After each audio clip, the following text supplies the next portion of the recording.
to our regular meeting. And as you can see on the agenda, you are all trustees tonight because board officers will be elected.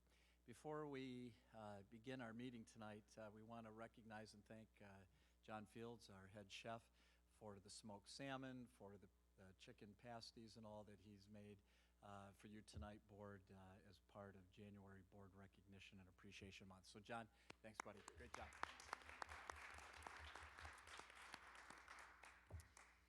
Now, assuming, Ms. Zimmer, that this might have come from your end of the building, and who do we thank for this wonderful banner?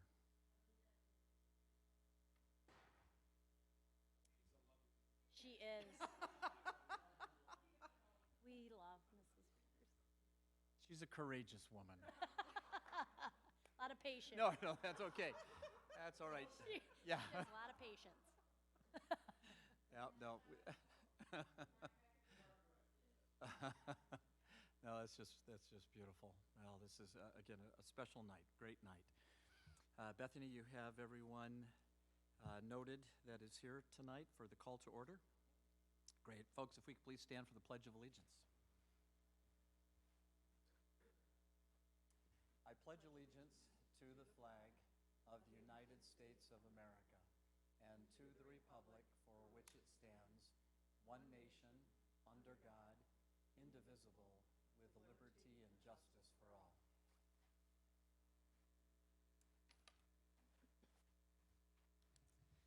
So the role of the superintendent in an organizational meeting is simply to conduct the affairs of the Board of Education until the board president is elected, and at that point the board president will conduct the rest and conclusion of the meeting.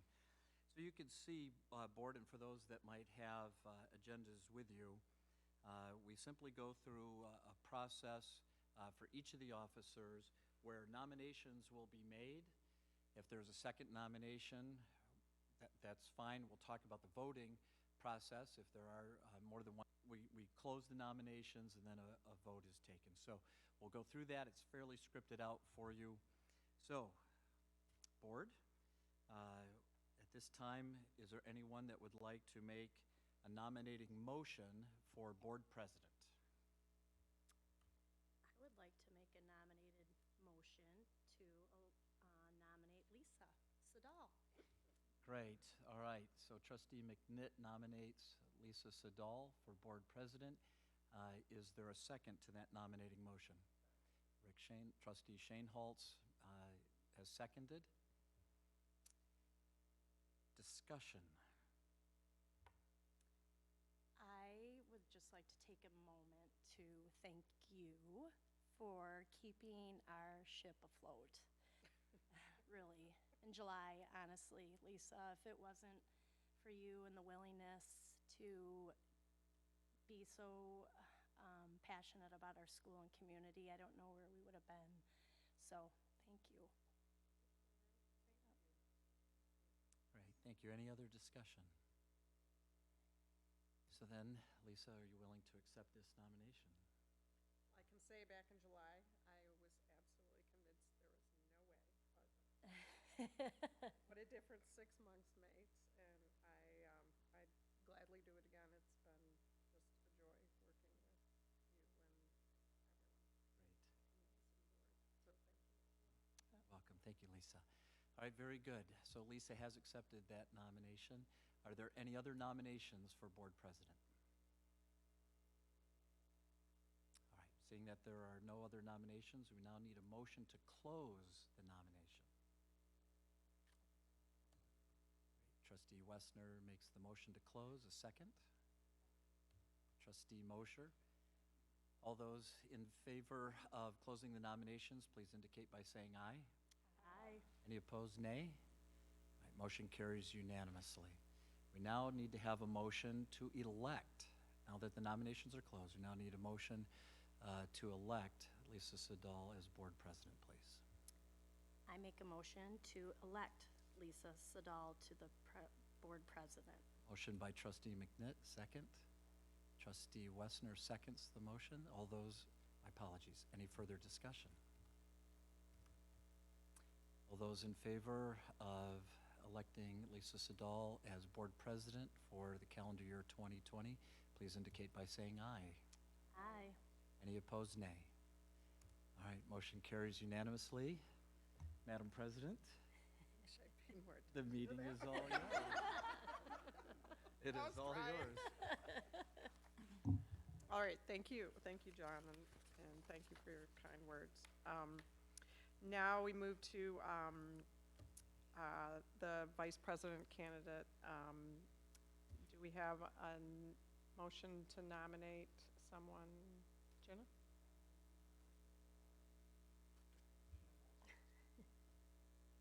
Do we have a second? Okay. So then you'd go to discussion. Discussion and and then ask if you want Corey to. if she'd like Mhm. to continue. Do we have any discussion?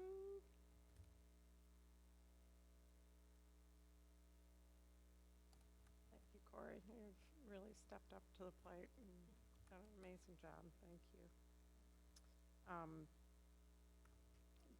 Are you willing to continue? I am. Okay. Yeah. Great. So do we have any other nominees for vice president at this time? All right. So did you say a motion to close? Yes. A motion to close the nomination? Second? All right. And all in favor of, or a motion to nominate now? No, the motion to nominate is closed. Now you'll need No. to pass offer a motion to actually elect her. Approve. Okay. Mhm. Yeah. So you'll make a Oh, motion vote on the closing the on the nomination. closing. My Okay. apologies, yes. All right. All in favor of closing the nomination? Aye. Any opposed? All right. So now we need a motion to approve. Okay. And a second? Second. All in favor of electing Corey Picknett as a board vice president for the 2020 calendar year? Aye. Any opposed? Motion carries. The next officer treasurer, do we have a nomination for the office of treasurer?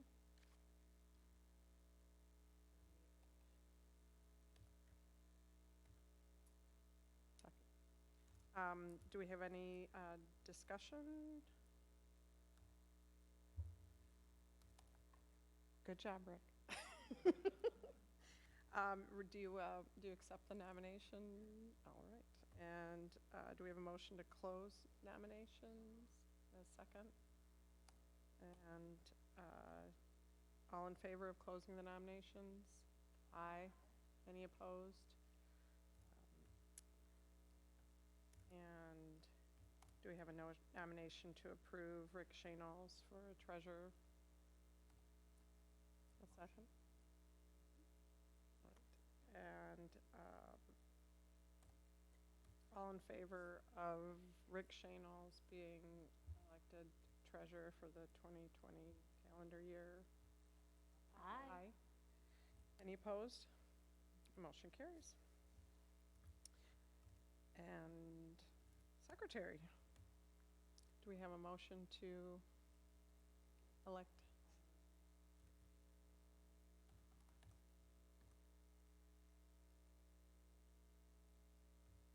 A second?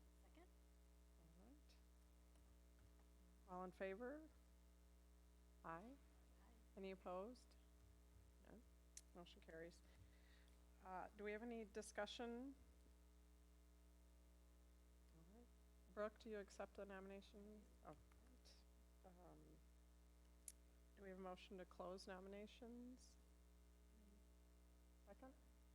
All right.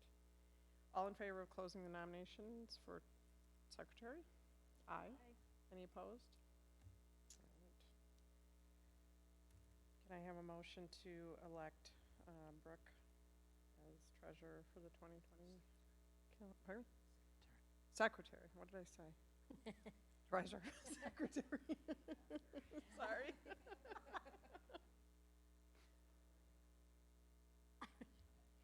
I make a motion to elect Brooke as school secretary.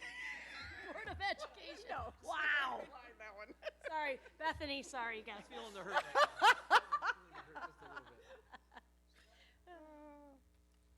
All in favor? Aye. Any opposed? Motion carries. And did I close nominations like I was supposed to? No, we did all that. Okay. Done everything. So I've done all that. All right. Well done. Great. On to business. So we have to establish our meetings for the 2020 academic, or 2020 calendar year. Basically the second Monday of each month, February 10th, March 9th. They're all listed here. Skipping which one? Second meeting in July. January We really like to have you consider not having a meeting. So we could maybe get a 30-day period in for a summer break, if you Agree with you. consider that. Be Thank heavy you. into softball, baseball then. And of course, no second meeting in December because of the Okay. holiday. So those would be the two All that right. we have for you. Oh, March spring break. We'll all yeah. be gone for that. Thank you, Jason. I have those as separate resolutions. I have the regular meetings and then I have the workshop meetings. But just as you see how they All right. interface with each other. Thank you. So do we have a motion to approve the regular Board of Education meetings as listed? Okay. Second. All in favor? Aye. Or, I mean, no discussion? No, okay. And any opposed? Motion carries.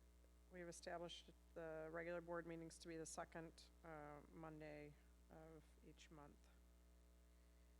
Now, the approval of the workshop meetings, which will be the fourth, the last, or the fourth, 2 weeks after? Is that how it goes? They're Yeah. always to the Yep. last fourth Monday of the month, with the exception of March, May, and July, and December. All right. Do I have a motion to approve the workshop? Second. Seconded by Corey. Any discussion? This is all, the second meeting is of value still for everyone? Yes. We're all in agreement on this, this is the way we'd like to continue. Or just go with a different date, possibly in May or December, those types of things, I where say you can this still get it more in. from the idea that we've done some committee talk, and we added the second meeting as sort of to help handle that, and I just want to make, this is that moment where we're agreeing that, we would continue this as the way we'd like to do business, which, again, I'm just making sure we took a moment to acknowledge that that's what we're doing here. In July would be the only, thank you, Jason, July would be the only one that doesn't have either a school break or a holiday associated with it.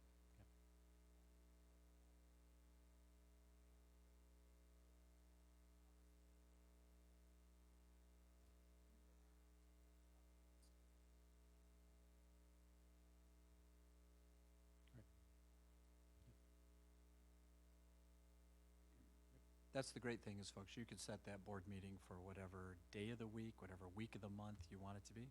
Yeah. It's consistent. We can have following 2 weeks following the regular board meeting. Do we feel like it's productive? Do we feel like we should continue them? Should we go into committees? Should we? I know that we have the facility finance committee. But that was kind of why we did this, correct? Was to be. My counsel to you, yes, thank you, Corey. My counsel to you, board, is to continue the workshop meetings, if for no other reason, to ensure that we continue to work through the board goals and the objectives that you set back in October. If for no other reason, that we continue on doing that. There's value. there's real value in those workshop meetings. Yeah, and I appreciate you saying that, John. You know, as we get later into the agenda, we'll talk a little bit about how we would intend to work off the vision organizer and make that part of that meeting process. So I know myself, I support us continuing it. Yeah, just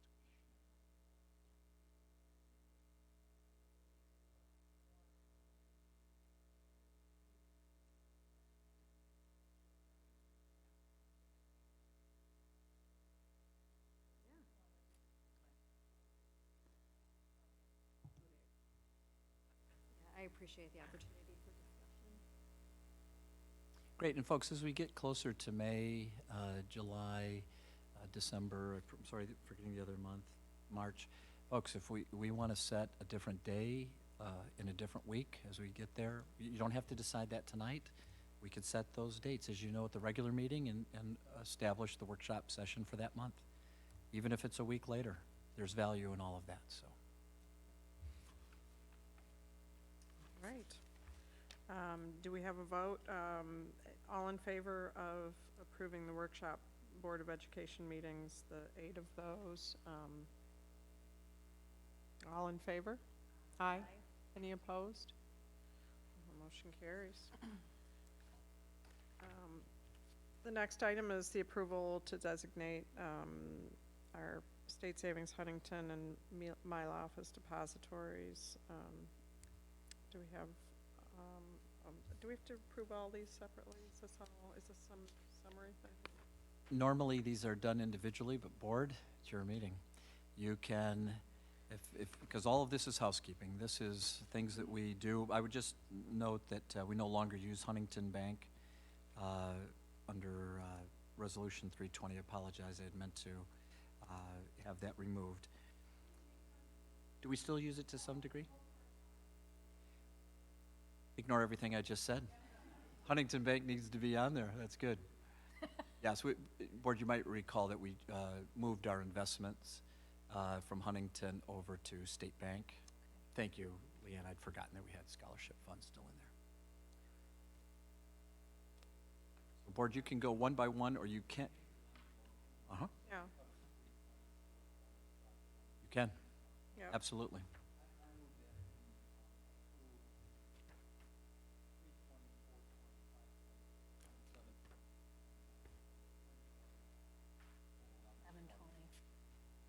As presented?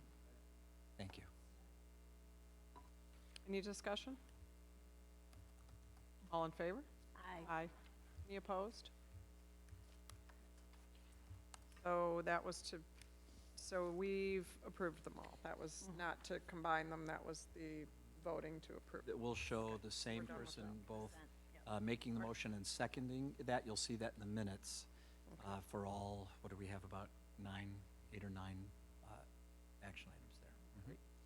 So folks, that officially, my apologies, nope, we still have number 5 as the last part of the organizational meeting. So even though you established that, you have to reestablish it at the start of a new calendar year.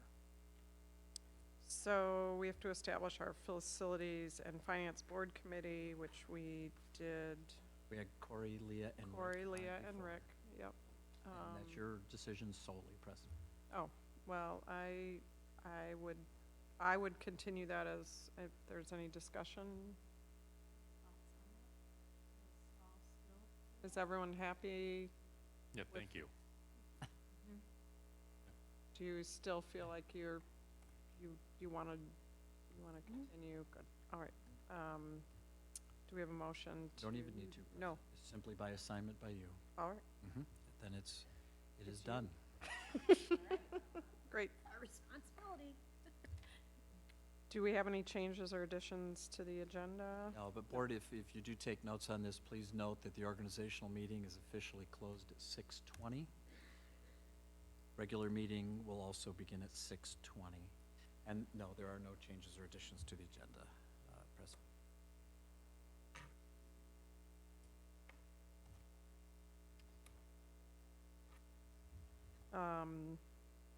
John, I'm going to let you handle number 7. Yes. Thank you so much. All right, JJ, we have you. We are grateful for you, JJ. Please come on up. Yes. So, we'll be recognizing JJ here in just a little bit as one of our students of the month. Great, thank you. So for those that are watching online, we hope you're warm, safe, and taping the football game. Okay. Folks, we're here tonight to pay special recognition to the Board of Education. And Board, for all that we could say about this, and for those of you in attendance this evening, we're so grateful that you're here. We're here to honor not just the Board of Education this evening, but of course honor these great young people that really embody what it means to be a Glen Lake Laker. And it does mean something special to be a Laker. We hope that'll always be the feeling. But it really starts at the top, and it starts with a Board of Education that's made a great commitment. 12 months ago, I believe, Lisa, you were the lone tenured member of this board for those sitting here tonight. We just had 2 that had been elected, and there were 4 that would soon need to be appointed. And so when you think of where we were 6 months ago, let alone 12 months ago, there were a few challenges that we were facing as a school district, and it had some people concerned about what might happen to the district and where we might go. But when you take a look at these 7 people, 1 stayed because she wanted to. Not because she had to, but because she wanted to. There were 2 that ran for board seats because they wanted to make a difference. They wanted it to be right. And then when you think of 4 more board members that were appointed, 1 by the Board of Education and I believe the other 3 by the ISD. Is that how that went? Yes, all before I came on board. But they did so willing to step into the breach, willing to step into what at the time was a bit of an unpleasant circumstance. So it wasn't that these folks were coming on because everything was rosy and great. They came on because they had courage and they had backbone, and they still do. And what I found to be remarkable, folks, is that within just 2 board meetings, and I know I've shared this with some of you, it was as if they'd been aboard for a couple of years. The synergy, the workability, the compatibility, the camaraderie, the trust, the way they respected each other, their thoughts, their decisions, the support for what we were attempting to do as an administration to get a few corners turned was really remarkable. And I've worked with some great boards of education folks over the years in different school districts. But please know, and I say this with great sincerity, I've never worked with a board of education that is so engaged. And I think it goes back to what I just shared with you as to the reason why. They care so deeply. And they want to know. They never get in my way. They let me do my job, but they guide and direct, and they provide a leadership that I'm just so thankful for. I would not be able to do my job, which then obviously filters down into the rest of my staff and for my students, without a Board of Education that cares as deeply as they do and is respectful of all of the roles we have as a governance team. So Board, we considered a number of different things that we wanted to provide for you and with you tonight, but it really came down to a real easy answer. Back in the fall, we presented to all of the student body and to yourselves a wristband that says we are Glen Lake. And I know you feel the same way I do.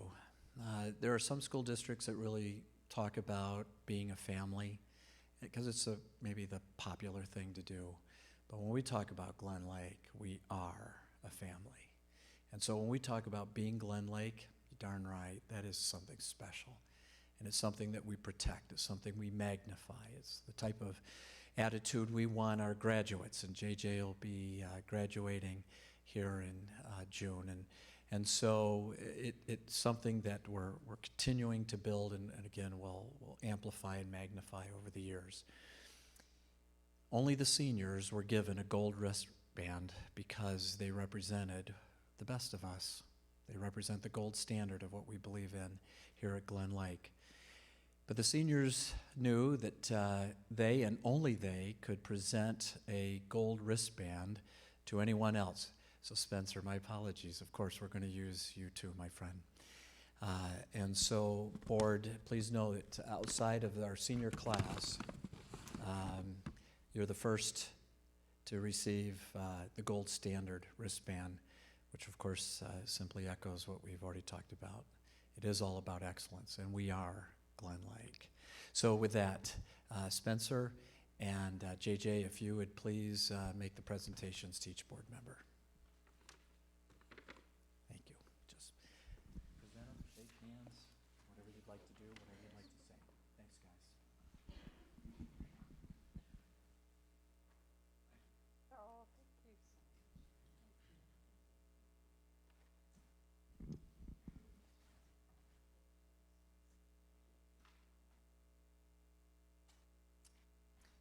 Folks, I don't mean to overstate it, but I hope you know how big a deal this is. I do not get to choose who gets a gold wristband. The principals do not get to choose. Only the seniors get to make that choice. And when I met with Kylie Hendershot and met with Margot Hazelmissu, our senior class president, vice president, and as they worked with the senior class, it was a unanimous vote to present them with that. So Spencer, JJ, thank you so much for being here. And folks, I think it'd be very appropriate if we said thank you to the board in a very special way right now.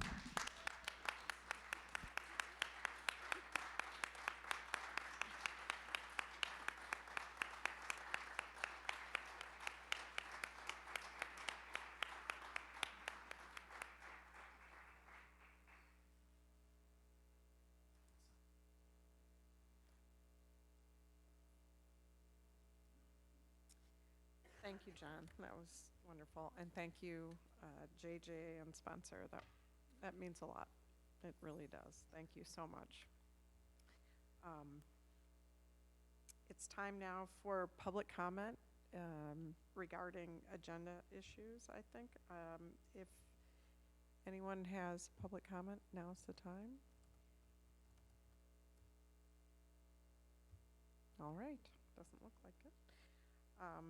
It's time for our staff student spotlight, and our first student is Doug Boyd and Dana. Hi. Hi.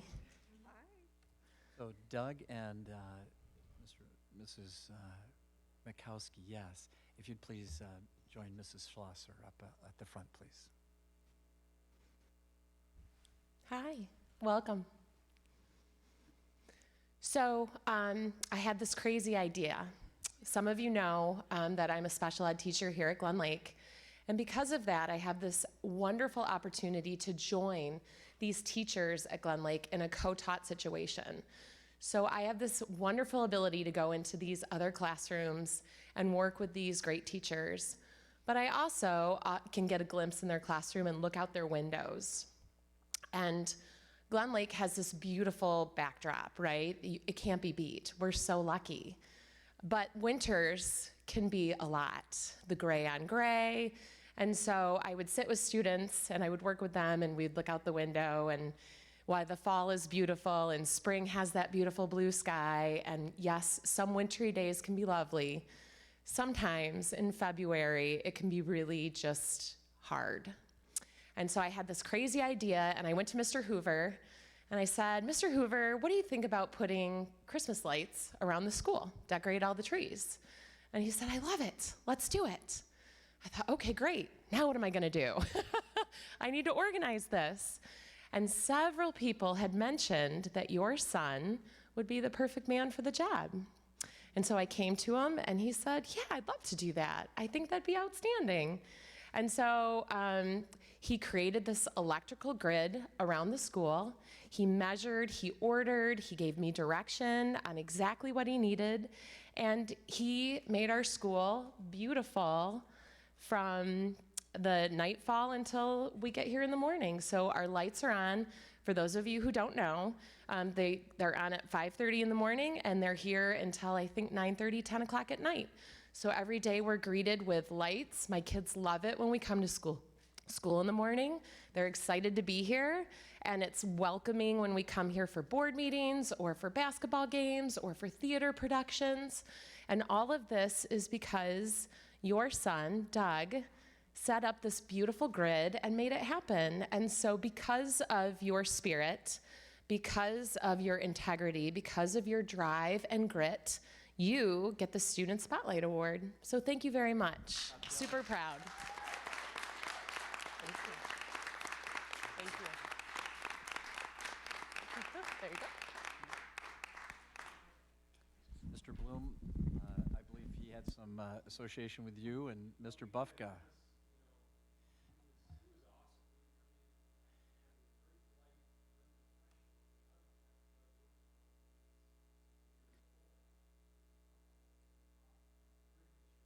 Yeah.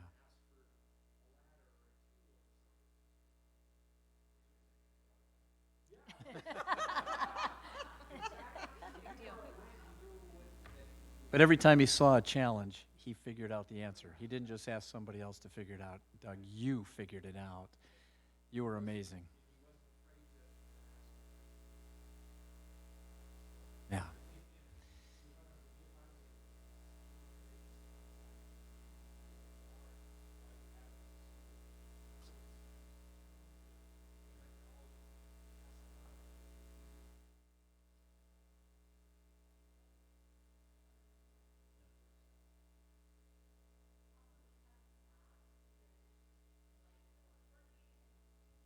Mrs. S, I'd love to go fix this. Can I have your card? And he went out and took care of it. And so while this project is ongoing, he definitely has ownership of it and has just done an outstanding job. So once again, thank you.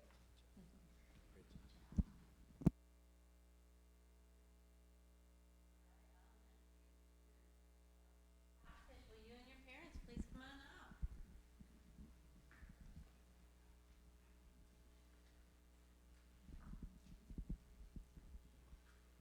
All right, I'm going to blame Ms. McNabb. I'm going to get weepy. Oh, you set me up. Because I love this girl. You know how much I love you, right? Okay, so do your teachers. All right, so Kelsey Stockfish is the recipient of the Elementary Student of the Month Award, and Mr. Richmond and Mrs. Shuttler wrote something up about you. You ready? Okay. Kelsey is truly the facets of Laker character exemplified. She starts each day with a smile, is enthusiastic about her schoolwork, and has remarkable work ethic.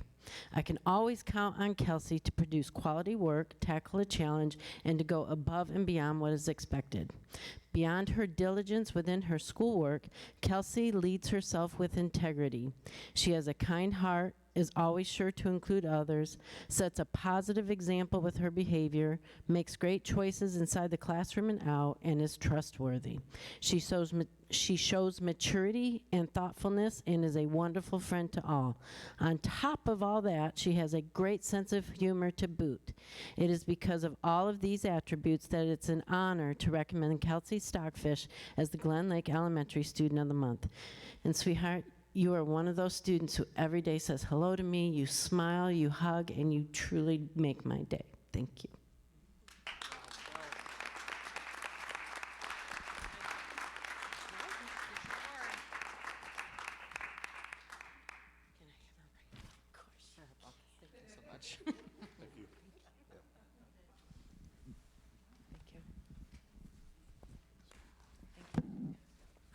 Good evening. Thank you. I'm going to present the November and the December Student of the Month Awards. So at this time, if we could have Cooper Buffalini and his parents come on up. So we have Dad Darcy and Mom Alicia with Cooper. Hi, congratulations. You're welcome. So several of Cooper's teachers have some really nice things to say. Cooper is caring, kind, has tremendous leadership qualities, outstanding work ethic, he's accepting of others, and he has a smile that makes this world better. Show him. There you go. Cooper is extremely considerate and self-aware. He strives to excel and loves a challenge. He is also respectful and genuine. Congratulations, Cooper, on this very deserved recognition. That was from Mrs. Okerlund. Mrs. Nadlicki says, I would like to recognize Cooper Buffalini. In this first week, I have observed respectfulness, leadership, responsibility, and kindness. He has clearly set intentions in English and in journalism to take ownership of his learning along with being a leader.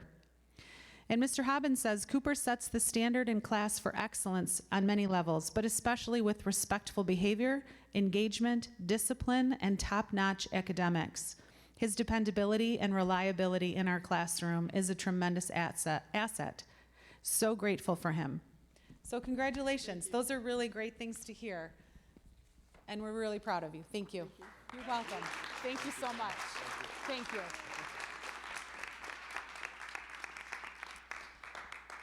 Next for November, we'd like to recognize Rachel Priest. Rachel and her mom. So her mom is Lori. And Rachel, your teachers have some pretty amazing things to say as well. Rachel is always on time, she always has her work done, and she is constantly pushing herself to revise her work in order to meet her own standard of excellence.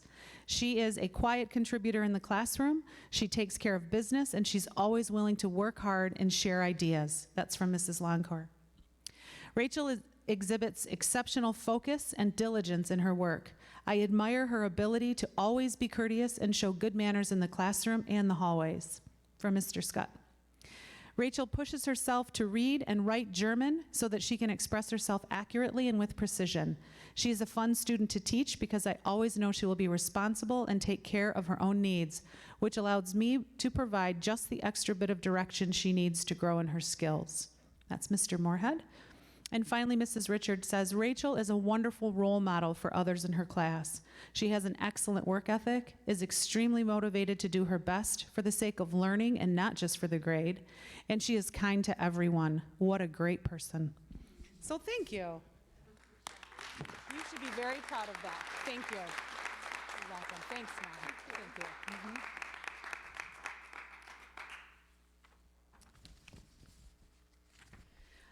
So our 8th grade middle school student of the month for December is Katie Brown Novak. Katie?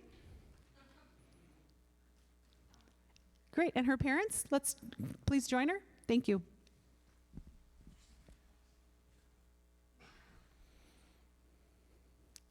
We have Katie's mom, Amanda, and Chad, thank you. So, Katie, you ready to be embarrassed a little bit? Come on up closer to me so we can get you on camera. Come on.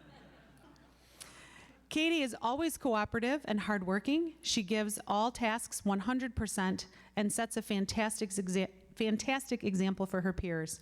She's engaged and shows it through her participation. Katie is a most deserving candidate for this recognition. That's from Mrs. Okerlund. Katie has great work ethic. She's consistently turning in quality work. She is always kind and she's always respectful. And Katie goes above and beyond and produces high quality work. She fully participates in class discussions and gets along with everyone. That's from Mr. Hobbins. So congratulations, Katie. We're very proud of you. Thank you. Thanks so much for coming. Thank you. And our high school December student of the month is JJ Bradford. So JJ is here with his mom.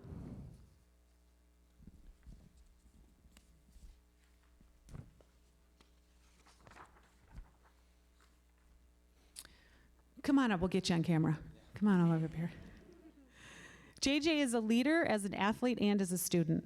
He works very hard in AP Calculus. He puts in many hours outside of class, asking questions and getting extra help. He is a quiet leader that knows how to say the right thing at the right time and always leads by example. He always says thank you for any extra time or help that you give. On the field and on the court, I watch him humbly reap the rewards of his hard work while always having good sportsmanship. He is a true Laker student athlete. Nice job. That's from Mrs. Kangas. JJ is always, all capital letters in bold, helpful to others, willing to work with all students, and is an extremely hardworking student. If I need someone to help out with National Honor Society, JJ is the person I know I can count on to show up and put his heart into the event. He is a person of high integrity and is an excellent role model for those around him. On top of all that, he is a kind, caring, respectful, positive person. What a great kid, for Mrs. Richard. And last, JJ is always a team player whose kindness is always prevalent in the hallways of Glen Lake. A very well-deserving award for this young gentleman from Mrs. Slasher. So thank you. Congratulations. Yeah, absolutely. Thanks, Jackie. Thank you so much. Thank you.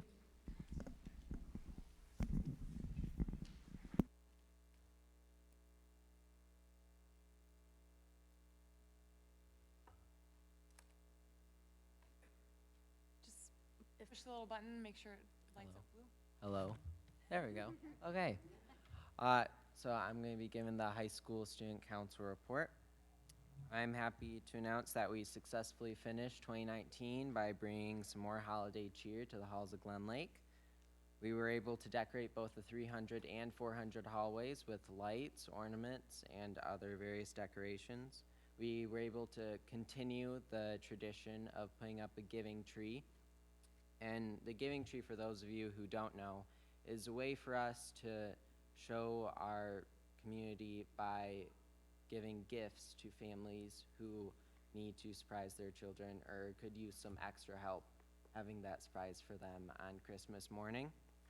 We had over 30 gift tags on the tree the day we set it up.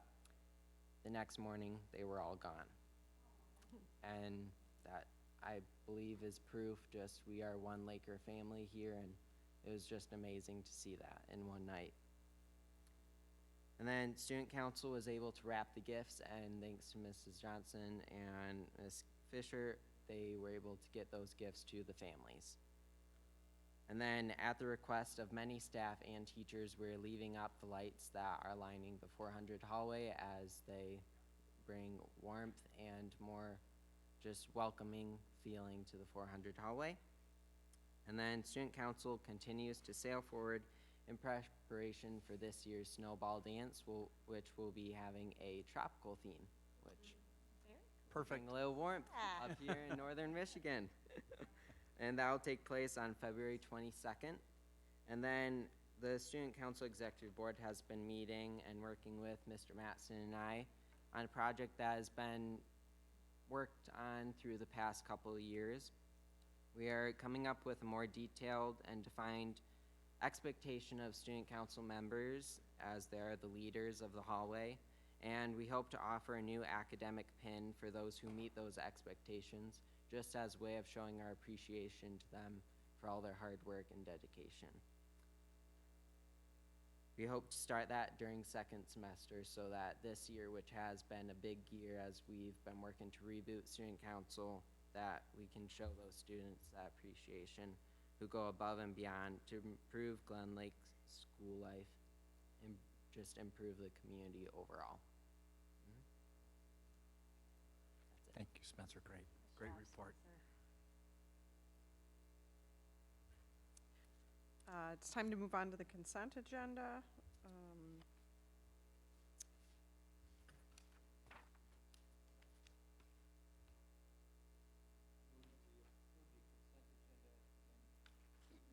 Second. Is there any discussion? Anyone want to pull anything out of there? All right.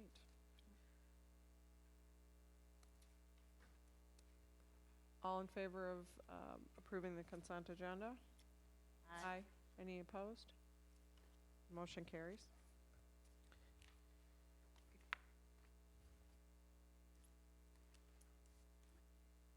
We now move to our discussion items. I think we have a presentation from Ms. Wassa and Ms. Zoll.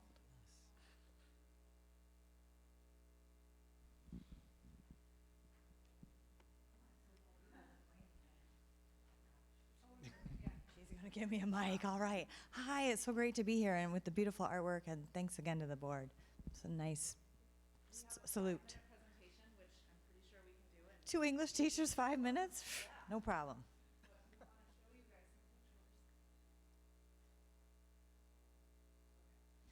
So we got to go to Baltimore. Yeah.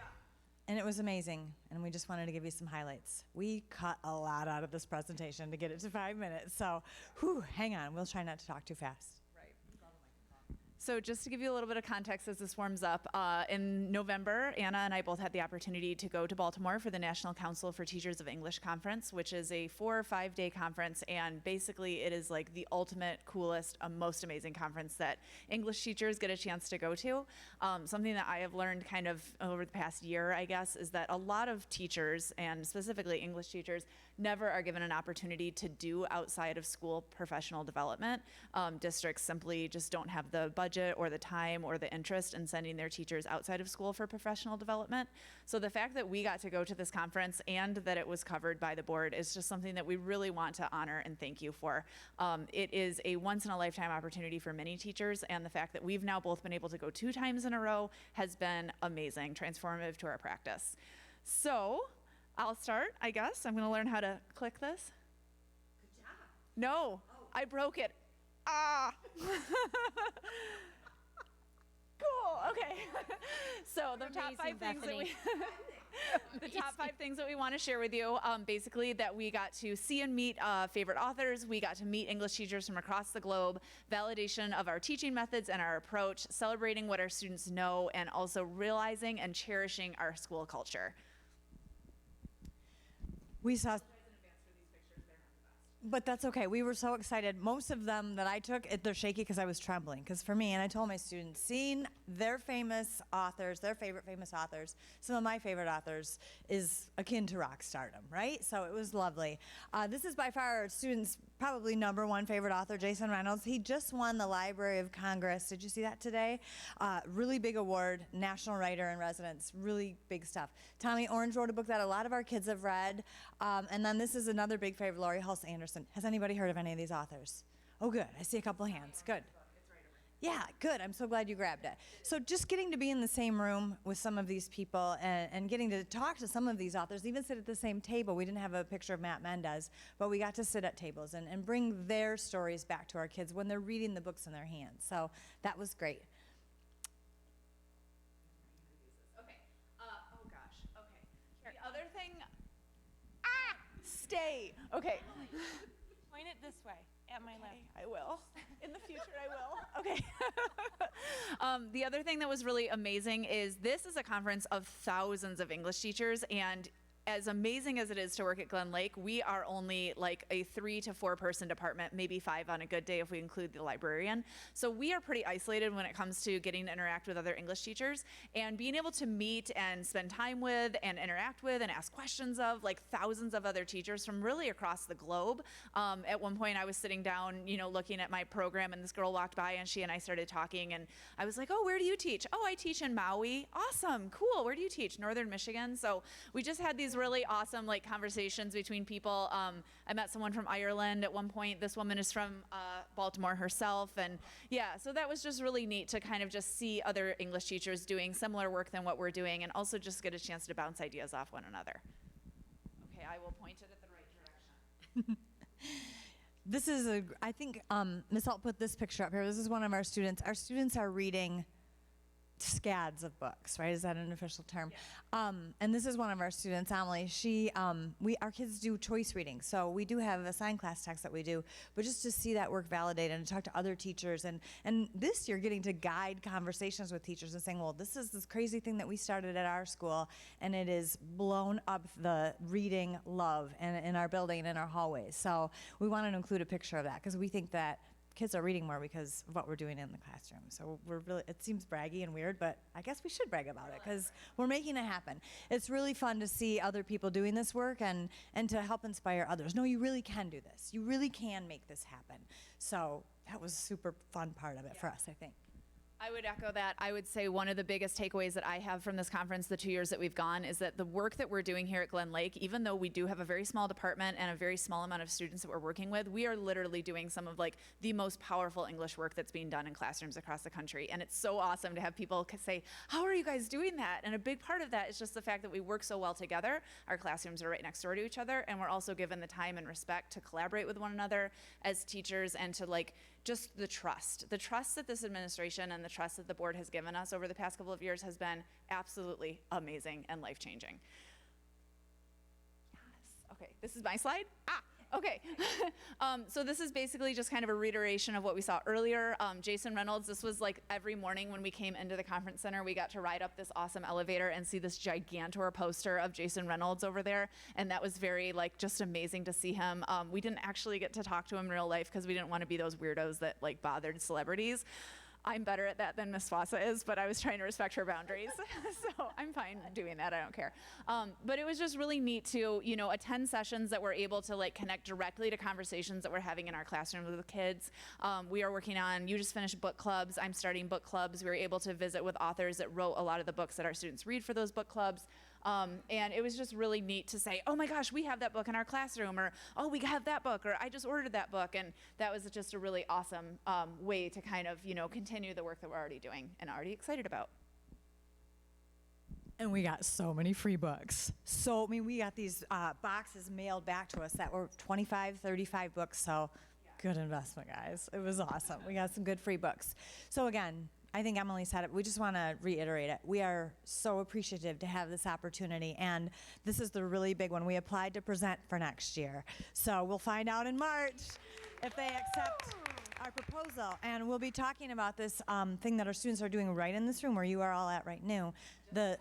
Yeah, it's about Confluence. I know we've already went over our 5 minutes, but we just are really excited about what we're doing. So keep your fingers crossed that they pick us, because we're going to be great. They do. So, yeah. And we really just want to say thank you for investing in us. One of the biggest things that I took from our conversation with John right at the beginning of the school year, it might have even been in August, I mean, I left this conversation basically in tears. I think both of us did, because it's very rare to hear someone say to, you know, teachers, we are willing to invest in you.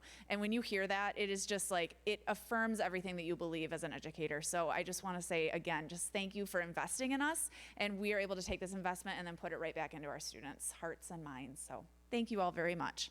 We are more than willing to continue talking, but we will now stop. We're just really proud of you.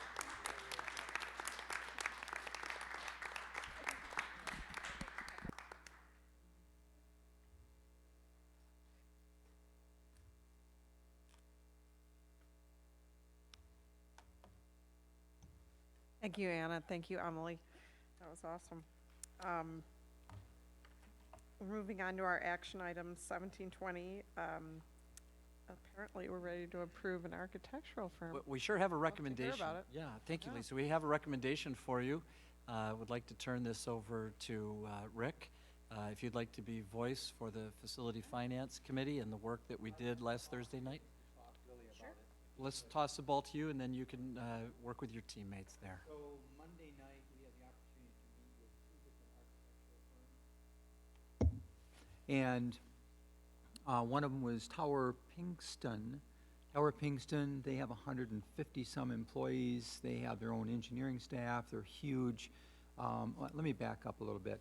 So our construction management firm that we've agreed to work with has recommended some architects to us. They've worked with a lot of them. They recommended 2. Both of the firms wanted to meet with us and do a presentation. And so Monday night, you know, John and Bethany arranged it. We had, they also came in and did tours of the school before that. But they presented to the Facilities Committee on Monday night. We spent an hour and a half basically with each one by the time we got done. And both of them are highly qualified. Both of them would do a great job for us. It came down, you know, when we were, you know, deciding what to do, it came down to us feeling like the Madison firm was one that would relate better to our school system, that we could work with those architects. They were very personable. It was a father-son team. They have 14 members in their architecture company. They will work with an outside engineering firm, you know, to do the electrical and the heating and the plumbing and so on. But, you know, we were very, very impressed with them. Like I said, though, both firms, we couldn't make a mistake by choosing either one of those firms. So, but Corey, go ahead if you want, or Leah. Go ahead. No, sure. Okay. I'll talk. One of you. I like to talk. They were both amazing architect company. I have mine on, Rick. They were both amazing architect companies, They were completely different, though. They all, Matheson and Matheson was the father-son it felt like family. Before Tom even really spoke to us and listened to John with our vision, it felt like he already knew what Glen Lake was all about. We talked for I don't know how long, half hour. This was when we did the walkthrough. He just seemed like he knew what the county was all about, what Glen Lake is about, what our values are about. And come find out, he said he was related to Maple City and Cedar, so he totally understands Glen Lake.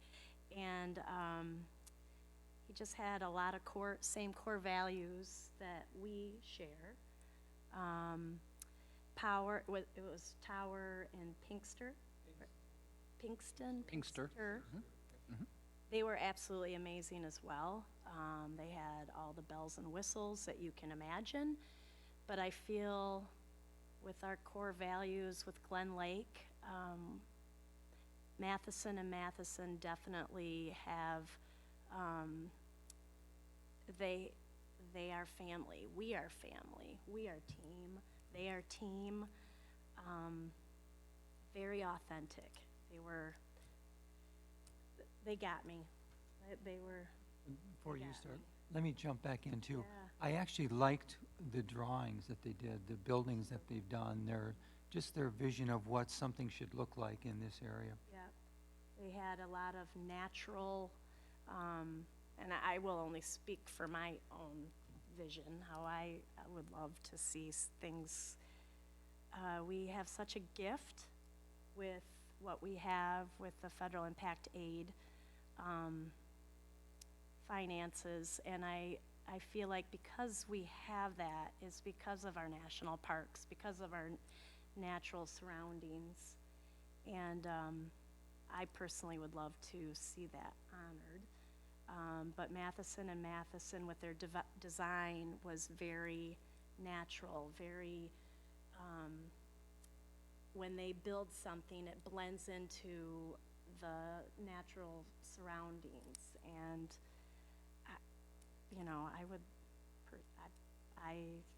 I don't know how to really explain much more than that. Then they were the real deal. They just really, they connected with me. I would echo what both of you said. The things that was really appealing to me about them, in addition to the way that they communicated with us and with each other, part of what makes Glen Lake and Leelanau County amazing is the natural environment around us, and I think that they will do a really, really good job of honoring what our community looks like and what the natural space looks like. The other thing that both firms really were amazing, but a lot of the pictures that we were shown by the other firm, they were building schools, right? They were building an elementary school, they were redoing a middle school wing, and we're not building a new school. What we're doing is building a community center. That's what we hope to do, and that's what we would like to do, and so when people come into that space, I don't want it to feel like a school necessarily. I want it to feel like a community space. And I think that they will do a really amazing job of making it feel like a community space and making it reflect our community. So I think we'll be very, very pleased with them. All I would add to that is that Tom Matheson had been the chairman of the board of Tower Pinkster and had worked for them for 20 years. And so he comes with great, great talent. He has a number of aunts, uncles, and cousins that live in Maple City and Cedar. Corey, as you indicated, he learned to swim in Lake Leelanau. If you've ever been down Fouch Road, that's his mother's maiden name. He has Leelanau County very much in his blood. He loves Glen Lake. And as we talked about it, we debated for quite a while before a decision was made. So I really felt everyone on the committee want to recognize Steve and Bethany, who were a part of that process with us. Both groups were very professional, and both were very passionate, but it was the personal aspect that Matheson and Tom Matheson and his son were able to bring. That really was the defining moment because they were so talented. I know that there were a couple things, Leah, that you especially mentioned that they had created, but when you think of what they were able to do at Walden Pond, at the Visitor Center and the Interpretive Center, oh my goodness, that's just gorgeous. And to take an old warehouse building and make it a LEED Gold certified building, I mean, that's a real trick. Oh, and by the way, the Walden Pond Visitor Center, lots and lots of windows. It was a net zero energy building, which means it didn't cost them anything for energy to maintain that building space. So I really feel like the committee, and we had some great conversation, board, I think with great confidence we bring to you that recommendation to hire Matheson. Matheson is part of the Chrisman construction company team that we have. And I would also say to you, if you feel to support this recommendation, we hit a home run. I think we really hit a home run on getting two major players into whatever building improvements or new building projects might come up before you here in the weeks and months to come. A motion to Move that we, excuse me, hire Matheson and Matheson as our architects for a future building project. Second. any discussion? All in favor? Aye. Any opposed? Great, motion carries. We're going to approve Matheson as our architectural firm. Action item 1820 is the approval of attendance at Women's and Sports Leadership Conference. Matt, do you have anything you wanted to add? Or Mark, I'm sorry. Until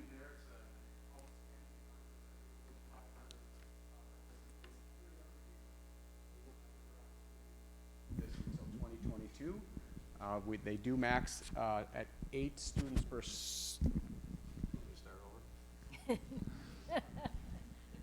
This is a great conference for our young student athlete women who have the opportunity to attend this conference every other year. So 2022 will be the next time. Unfortunately, we're limited to 8 student participants per school. So we've got a little bit of a process out there gauging interest of those young ladies who are interested at this point. So we're still in the process of selecting that team that would attend with your approval this evening. So just outstanding keynote speakers, topics, breakout sessions for the students to participate with and among each other, 500 of them across the state of Michigan. So just a wonderful opportunity for our students to head down for an overnighter to Lansing. I had a question. Is it junior high and high school? Thank you, great. We're targeting 9th, 10th, and 11th graders at this time, Corey. Okay, thanks. And how many do you have interested? The last I checked on Friday afternoon with the deadline of today was 10. Oh. So I'm going to try to sneak and see if they have room for a couple more Lakers, but I'll see what I can do.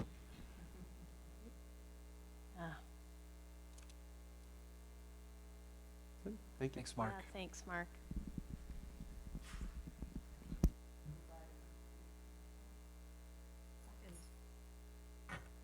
Any discussion?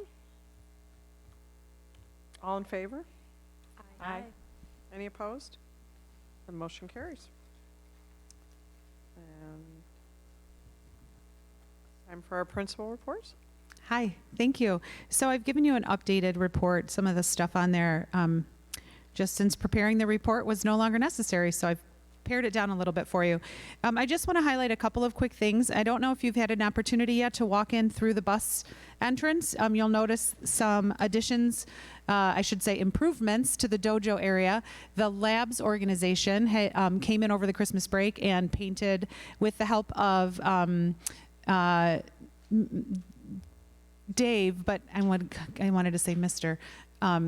Glen came in and helped the kids with the painting. So they've painted the Dojo black, and we have plans to probably use something along the lines of a fathead decal to put a header across the top of the wall. And then the students have decided to put their senior banners in there with the junior and freshman and sophomore banners off to the side. And you'll notice that there is a really nice mural that had been painted a couple of years ago that the kids chose to frame with black, and they'll put a placard up next to it describing where that mural had come from and which students were responsible. So we're super excited for that group to have taken on the project of the dojo, and Mr. Bloom with his facilities people have installed a new ceiling there, new lighting, and it looks lovely. So we're trying to create a more open, relaxed, homey atmosphere when students enter the building in the morning. So it's coming along, and so that was a really exciting improvement over the holiday. Also, we are working on our departments. K-12 have been getting together by department to work on some curriculum alignment. We looked at some documents, and they are scattered here and there, and we're trying to put everything in one spot so we can get a sense for what's happening at each grade level by department with regard to what are the major units of study, what are the skills students are being asked to master, what materials are being used, so that we can start to identify what some gaps are. If there are any gaps, we'll be able to see that. We're also looking at our major assessments so that we can talk at some point in the future about a very consistent routine test out process and what that would look like consistently across departments. So because of the strategic plan, and one of the goals on that strategic plan is curricular alignment, so our department teams have been meeting to develop that document that we'll be able to share, hopefully, if not all of it, a good portion of it with you in February. And then last, I would just highlight that we took a look at our student code of conduct, and it was a little bit light in some areas. So we had a team of teachers that met 3 times. We looked at other codes of conduct from other schools. We tried to get a sense for, based on current state laws and policies, if we were up to date, and if not, what were we missing, and how did we need to go about updating that. So our student code of conduct, some of the improvements have already been uploaded into the 1920 version that's online, and we'll be updating the discipline code probably within the next week or 2. So those are sort of the big things that we have going on. Yeah, thanks. Oh. Oh my gosh. Oh, great. It works here. Yes. So exciting. We should take a picture and share that with them. Yeah, because her mom, I think it's Betsy's mom, is down there in the morning with the elementary school kids for breakfast, and she was so happy when she walked in after the break and saw her daughter's work framed that way. Yeah, it looks lovely. Oh, good. Nice. Yeah, that's beautiful. Thank you. Do you have any other questions on my report? Okay, thank you.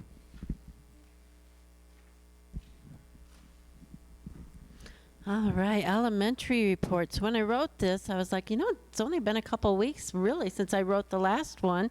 What's there to write? And then I did go into 2 pages. We do a lot. So it's amazing when you reflect back. Just a couple of things to highlight for you. The first bullet that says finished working on the emergency response manual. I heard back today I'm not finished on working on the emergency response manual, so there are still some things that I need to add to it. It was 94 pages, and so now with a few more additions, we'll get that finished and present it to you for approval. So look for that in the next month or so. Some of the other things that I want to touch upon, kind of piggyback on what Spencer said about the giving tree, just again how giving our community itself is, and what a family we are. The holiday bazaar that was put on by our PTO. Marnie's in here. Marnie, huge success. We made about $1,700 for our student services fund for that. And then our 3rd grade also did a fundraiser by selling candy canes that they could have a message put on a candy cane and deliver to a friend or a teacher or somebody in the school. And they made close to $700 for that. I know, candy canes. And so that went into that same fund. Also, I had talked before about the increase in social emotional learning that we've been able to do since we've hired Cassidy Fisher, and Amy Johnson-Velas has come back to help us. And so since then, students have taken an online social emotional learning assessment to determine where they see themselves. Michigan State does have standards that we have to address as we teach students about these different standards, and they are, I covered them up with my sticky notes just so you know what they are. Let's see, perspective taking, self-control, problem solving, and let's see, emotional regulation. And the reason why I have sticky notes is because I didn't want to forget to tell you, what was funny is we looked at the 2nd grade and 3rd grade results, and the 4th and 5th grade results are the exact opposite. So it's funny. So 2nd and 3rd grade said that they had a hardest time, here's a shocker, self-control, and perspective taking, social perspective taking. So when looking at others and taking the perspective. But when you look at 4th and 5th grade, they had the hardest time, they report, with social problem solving. And so now what we'll do with that data is we do 2nd step, and we're getting that into all of our classrooms again. And now we know where we need to focus with each grade level. So it's not just keep going through the next lesson. We know what students need now. So that was the purpose of that assessment. And then finally, talk again, Corey, about a weepy day. We had a weepy day in our staff meeting, but good weepy, because we start every staff meeting in the elementary with celebrations, successes, ideas, and sometimes those are personal celebrations, people getting engaged, children getting engaged, having babies. But then today, staff members started talking about the mid-year assessments that we've started giving again. So you had heard me talk at the beginning of the year that we give them. Well, now we're giving mid-year to see how we're doing, where students are they on track, what are the needs. We're going to have our data days again, where we start drumming down the data, see where student needs are. But things got weepy. They got a little emotional when we started talking about, and I'm not going to call out any names or grade levels, but there was one grade level, actually I'm going to call this one out because John will get a kick out of this. 2nd graders got excited about taking the NWEA today. They got excited. I know. Can you believe that? Now, we're not sure if that was because of the bribery with the snackies, but they were, so they got excited about. So, but we all know that student attitude, teacher attitude, or whatever, we get our best when our attitudes are positive, and they were excited to take it. But we had, in 1 grade, one of the winter screening tools, there is red means that you're not at grade level, okay? And then you've got your yellows and your greens. Greens are, yay, great. All of them except for 1 to 2 are yellow-green. You don't know how huge that is. That is a big deal. We had another teacher so moved by a student who increased their score by 20 points. 20 points, again, is a huge deal. This was a student that was struggling at the beginning of the school year, and this teacher made the student just like, I know this kiddo's got it in them. I'm working with them, and when this teacher saw that gain, it was, again, tears, happy tears, because know that we love and celebrate your students and their successes along with you. Another one, another teacher, kiddo went up by 22 points, and English as a 2nd language. So huge success. And then we had another staff member say that they heard a compliment from a parent out and about this past weekend, out and about, how about all of the teachers at Glen Lake and how well we care for our kids. So we don't just talk the talk, but she was told we definitely walk the walk. So that's elementary.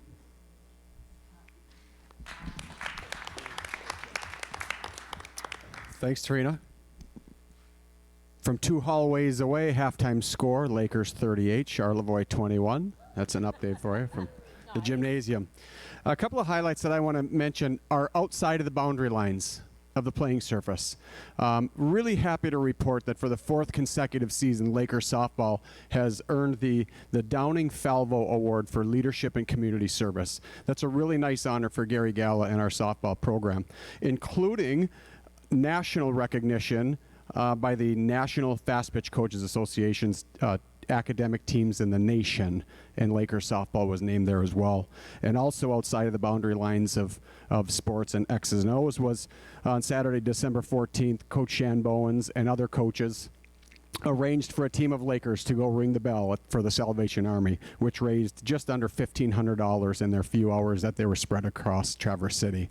So what a great thing for our student athletes to be out in the community and giving back. So we're really proud of that.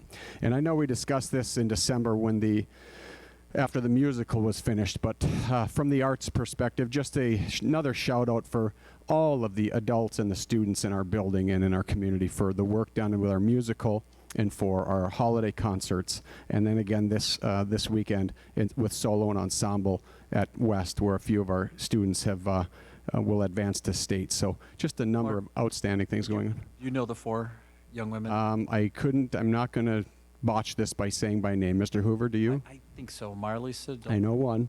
Yep. And Robin Moore. And Amelie Sack. Tessa. Tessa DeFilippo, yes. And Ashley approached about the possibility of considering another performance here coming up, but just scratching the surface of that one, which we'll have conversations around. Some projects and initiatives. The stage curtains will be shipped, from what we're told, near the end of next week. They had to have some sewing done to them, and she gave me an update, I think, as recently as yesterday or today. We're taking a look at this vision of screen printing in-house for our Laker wear. So Jill Walker and I are kind of checking things out, having conversations with Mr. Hoover, which would be really neat for a tremendous number of our students to be involved in that process if that could come to fruition someday. And then working with Steve on just having a vision of the big gym floor and the ability to do some more volleyball things in there and turn the courts, reorient, things like that, so that we have more use for the big gym as opposed to the way it's currently laid out. So just beginning conversations with vendors for that opportunity and possibility to do so. And then finally working on with K-12 licensing, who is the official vendor of the MHSA. What that would essentially do, working with K-12, is it just kind of licenses our logos. So you often see like online stores or something that promote the school wear, and if they're not registered and they're not part of the K-12 licensing program, they can keep those profits. So in a nutshell, what this would kind of do is protect the logos that we have. If anybody were to sell, they have to work through this K-12 licensing firm, and then the apparel gets tagged with the National Federation of High Schools garment tag, and then we would ultimately see some sort of profit from that, rather than letting some outside vendors sell our apparel and then we see nothing and know nothing of it. So essentially what I'm trying to do is look at the possibility of partnering with the K-12 licensing program so that they can help protect us and see to it that we get rightly what we may deserve. So just began those conversations last week. A couple of coach vacancies we're still looking to fill, and then upcoming activities between February and the end of spring sports with some MHSA tournaments, but more to come inside of that. So thank you. Questions, comments, concerns? Rick?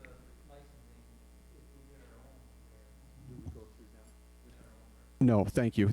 We would do our own, so we would not need to be licensed with them. Basically what they do is they have a number of branches, whether we did a full year online site with them, whether we did other inside initiatives, but essentially that is for them with all of the CVS's, the Walmarts, some big box stores that like to sell school apparel. Essentially they need to work through this K-12 licensing firm. And then once we have our logos and our fonts, then they work with the vendors who would choose to sell our clothing online. And then they in turn would protect us by helping us to understand who is asking to do it, make sure they have the right logos and such, and then make sure that we get some of the profit from those vendor sales. Right now, could be a number of websites out there. I see them every once in a while with a site that I'll browse, and we would have no idea that those are occurring. In the past, I've reached out and tried to ask that it be shut down because it's not an official online store, if you will, and I'll continue to do that. But partnering with the K-12 just kind of really helps more so brand our Laker brand and protects us from anybody trying to sell that's not officially licensed vendors. I'm sorry? They will, because a lot of the vendors that try to do what they do are required to go through them. So short of Glen Lake being a partner with K-12, I'm not, to be honest, I'm not sure if or what goes on out there. We don't see a lot of our merchandise in Meijer or CVS or Walgreens like we do the Wests and the Centrals and such, but should there be other vendors out there, they are required to channel through the MHSA and through K-12 licensing in order to be able to sell those things. So it would be a closer partnership for us to work with them. Yeah, I'm excited about the screen printing, and it seems like that would also perhaps be an opportunity for like business, right? I mean, like people could hire like art department to screen print their T-shirts or something like that, like area businesses, that sort of thing. Yeah, that's exactly what we are envisioning, is the students learning the art of graphic design and the production and the shipping, if we will, sold online, business math classes or such, handling non-cash payments. We'll take Apple Pay or PayPal, that kind of thing, and we'll ship it wherever you want. So really could involve a great cross section of our student body. And then if we could capture a couple of local businesses and have them work through us and turn it into kind of a bona fide screen printing process right here in-house, how cool would that be? That'd be really cool. Mm-hmm. One other utilization could be for the community as well, for maybe an entrepreneur in the community who could come in and take advantage of the screen printing operation, right, and be able to Absolutely. use Exactly what we've discussed, Brooke. Thank you. Yes, absolutely. Anybody else? Thank you. We've come to our second public comment. Do we have anyone? All right. Time for the superintendent's report, John. Thank you. Board, we have a lot of reason to be proud of our staff and our students, don't we? And these is just remarkable, just remarkable. I love the theme, although not intended, it surely came through strong for me, and I'm sure for many of you, is the student leadership component. One of the things that we've talked about, and I believe you've heard me say this at least once before, one of our goals is to turn the school over to the kids. Again, it doesn't mean abrogating adult responsibilities, but allow these young people to help lead and guide the direction that we're taking. It's their home. They spend, for those that are legacy Lakers, they're here 13 years. And so we want to continue to not only learn from them, but continue to turn more and more over to them with our oversight, but allowing them to show that great leadership capacity. Board, a couple items, both that are already on your agenda, and then a few more to add to that. What I would first, just regarding the senior class trip to Europe, nothing formal for you tonight, simply wanted to bring this before you. We've talked about it over the past months. Mostly, and with the information I've sent you, are there additional things that I can be working on for you? Questions that you have? Things that you're unclear about regarding the information that I've given that I can go back and continue to work on your behalf? Anything at all? I had one question about the passport process. Are we having, are the parents responsible to get the passports, or is there a process that we're teaching how to get a passport? Oh, yeah. That's great. Chrissy Hendershot, Kylie's mom, has taken that role on for us, and so she's working with the senior parents on all those very issues right there. Okay. Mm-hmm. That's perfect. Yeah. You're welcome. A couple of times ago when we talked, you said that there would be a cost associated, and then when we looked at the reading that you sent us either yesterday or this morning, it looked like we were 100% paying for it this year. Well, that's the hope. One of the things that we shared, and you've got a good memory on that, Leah, what we shared with the parents and with the students back late September, early October-ish, somewhere in there, is that they should plan on an $800 per student contribution towards that. What we're finding is that some of our students that would love to go, just the economics of it would make it difficult, whether they need to, you know, they're putting that money towards college. Some of them are putting it towards a summer camp, some sports camps, other types of activities. So that's all. It was just to broach that with you as a Board of Education. We surely have the capacity to do it, so it's probably more of a philosophical issue for us versus a capacity issue. Sure. Thank you for that answer. I also, there are 30-ish kids who are signed up right now. At present, yes. Can we go with that few, or do we have to get to 44? Or We could 41? go with 10 or more. Okay. Yep. And depending on what you choose to do, Board, I won't be surprised, and I think I indicated to you that we'll see a few more want to come along. We hope so, of course. We'd love to see at least 41 students be a part of this experience, if this is something you feel to support. The first time I heard you talk about international travel, it was deeply rooted in a mission kind of work. You know, it was giving back to a community. Yeah. And you mentioned that in your report today, that there would be some service component. I feel it's always, there's great value in taking the trip with no service component. But I just always feel that it's great to emphasize with students, you get a blessing and you pass it on, you know, and they're getting a blessing in the form of their international travel. And if there's a way for them to show gratitude by helping someone else, it will make it very easy for me to endorse this sort of an activity. Great, thank you. So a couple points on this. Thank you, Jenna. Yes, when we went to Peru, we were able to do the humanitarian work for a couple different schools up in the Andes.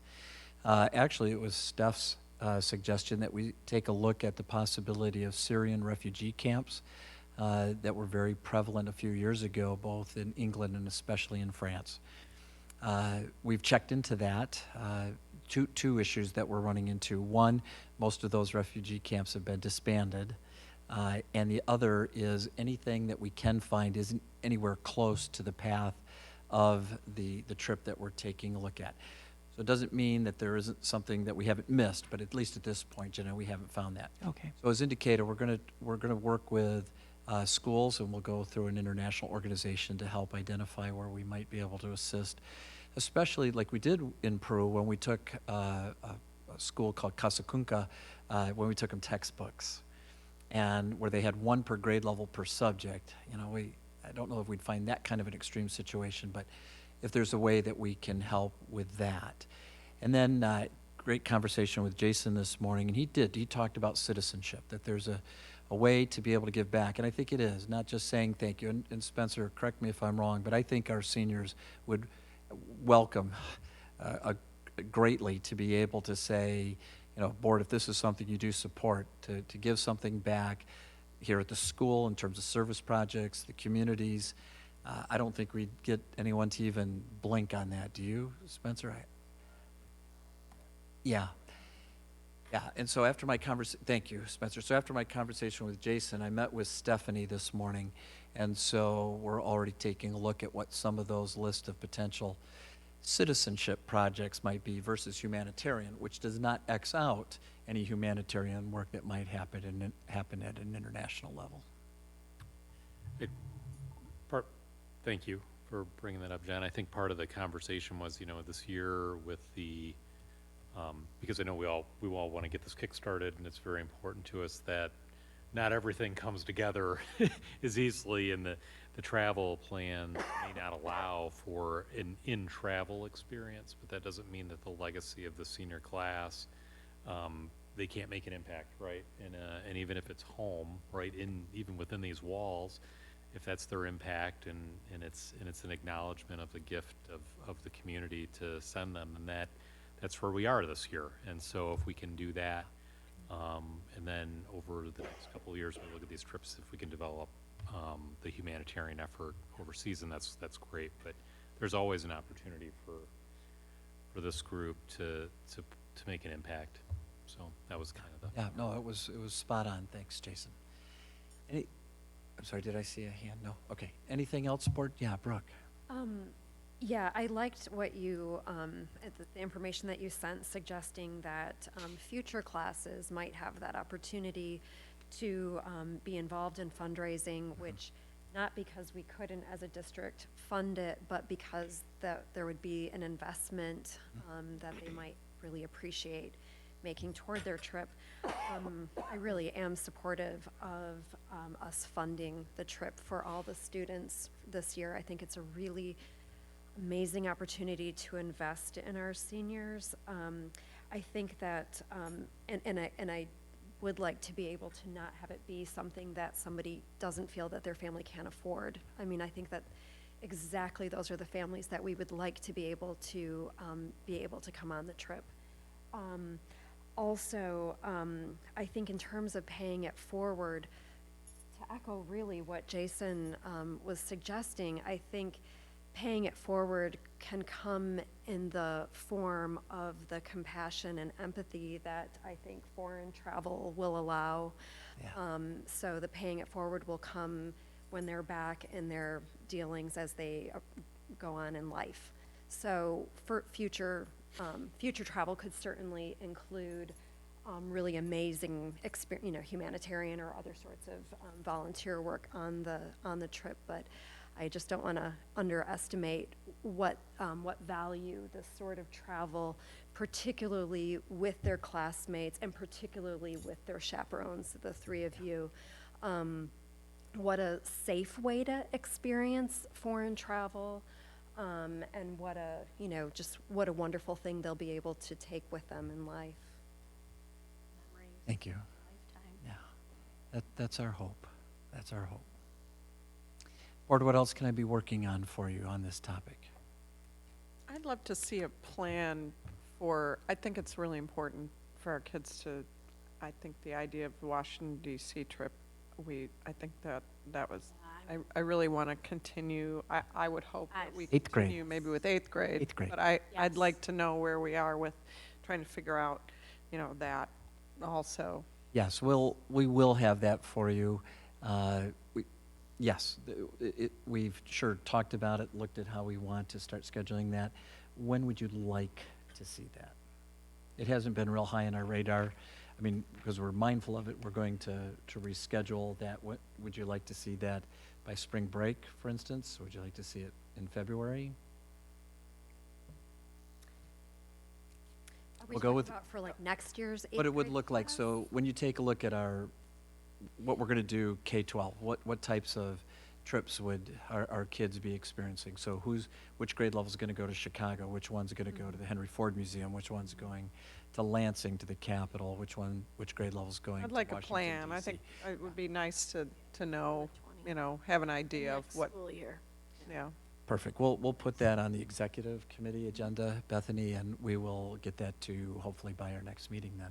Please know we've had conversation about it. We just haven't formalized anything. Yeah. Good. Thanks, Lise. Oh, please. Teachers, thank you. And we have discussed what would it look like, and what we've come with so far is that we know our 5th graders go to Chicago, so then we started talking about what would it look like for 6th, 7th, and 8th. We did get through the middle school, and really right now we're looking at that 7th grade. Is it going to be a trip to the Capitol, or would it be something more like the Detroit Institute of Arts with something more cultural built in downstate? So that conversation has been ongoing, and at this point, if that's what you're looking for, that kind of gives us the blessing to make a final decision and present you something. So we're happy to do that.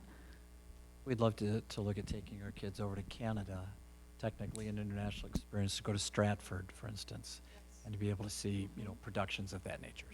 Okay, we will have that for you. Great. Great. Thanks. Anything else, board, that I can work on that topic for you? Federal Lands Impacted School Association, FLISA. How about if I turn that over to my traveling colleagues, Jenna and Brooke and Leanne? Very productive, wouldn't you agree? Great. Jenna, Brooke, one of you want to start, please? I can start. It was very productive. We had a day of meetings. The first half of the day was spent in collaborative and interactive meetings, working on the organization itself. The second part was a meeting kind of reviewing some of the history of the organization and kind of presenting a backdrop of what's happening in Washington in preparation for the spring visits to the Hill. And I'll leave more of the details to others. I would just share sort of two of my main takeaways from the trip.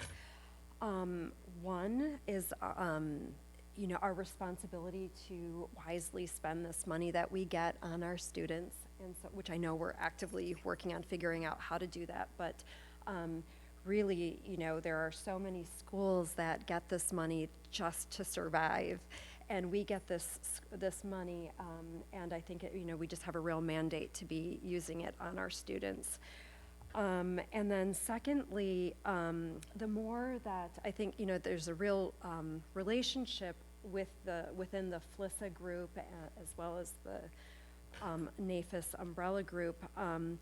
And so as we learn more about the program and are able to become better advocates for the program, I realize we're really not only advocating for our Glen Lake students, but we're really advocating for students across the country, students and districts across the country. So I think these meetings really help drive home just the impact of the impact aid and the importance to schools everywhere. When you've worked or been a part of the school for as long as I have, which now is somewhere around 18 years, I have sat in meetings in the old library where we were asked to be sure not to make too many copies and to turn off lights. We were in formula. We did not have impact aid, and every penny was precious. Every penny still needs to be spent wisely, but we are so fortunate. And when we go to these meetings and I think about our being out of formula and having the benefit of impact aid, John wrote in his notes that we shouldn't be cookie cutter as a school. We should be thinking about how to make ourselves stand out with the blessings we have. And I really think it's a moral obligation with the benefits that we have to spend them appropriately for the good of our students and staff and our community for that matter. And so that was a big takeaway for me. And our involvement, our advocacy, reminding our community to participate in advocating for impact aid, sending that occasional letter to your representative, calling Jack Bergman's office, for example, becomes a priority. But then really the biggest takeaway, and we did a lot of mixing with other people from these groups, and this was just the federal lands people. When you meet with the Native American organization at the NAFIS meeting and the military schools people also at the NAFIS meeting, you just come away realizing that for many of these people, a loss of impact aid means their school closes. And at a minimum, that means their kids are on buses longer to go to the neighboring school. And it's, so sad. So I feel like because we sit where we sit, our obligation to work harder in that group is just very pronounced. We have the luxury of giving them our time so that they can survive. And it's a good group. I love what you said, that because we are so blessed that it really is our responsibility to work as hard or harder than anyone else. I think that was recognized by the FLISA group. We were the largest contingent there. We were 1/7 of the group, and that did not go unnoticed. And there was huge participation. And I'll stop at that. Leanne, please. Well, I'll echo what you both said, but I am the numbers person, and what shocked me the most is that there's 250 schools, I think, that get FLISA funds, or Impact Aid funds via FLISA. And of that, only 80 or 68 are paying dues into the organization, and only 28 were in attendance at this meeting, 4 of 28 which... people, not 28 organizations, 28 right? people, Yeah. 4 of which were the 4 of us. And so FLISA is not doing the best job of encouraging people to come, or for some reason they're not coming. And the table I was sitting at that point in time, that was something that they really need to work on, is getting more involvement, because you literally write the law when it comes up again of how these funds will be split, and if you're not at the table, you don't have a voice. And so I think that's something that We to me will, was a big need. yeah, and we will be that voice to represent Glen Lake, but I think represent others. The reauthorization for the Federal Impact Aid Act, which is tied into the defense bill, was to have been this calendar year, but the folks involved there are saying, nope, that's not going to happen. That's going to get tabled until next year, which just allows us to have more of a fingerprint on being able to help others. Leanne's really been outstanding in trying to help Munising, who would be coming into FLISA for the first time, and helping Sutton's Bay, who is a member, not of FLISA, but of NISA, and would, just to get them more active and engaged again. So well done, Leanne. Anything for us, board, on that report? Parent Action Committee met again tonight. I don't know if Joni's still here. No? Okay. Just so you know, there were 4 areas, and as a cabinet, we'll be working on these. Playground update, and so Kelly and I just shared with the Parent Action Committee that we met with Klaus Heinert. Do I have that right? I believe so. Heinert, okay, thank you. And he is a design engineer, architect for Gosling Zuback, part of the Glen Arbor project. Rick has a great association with Klaus. Another good meeting.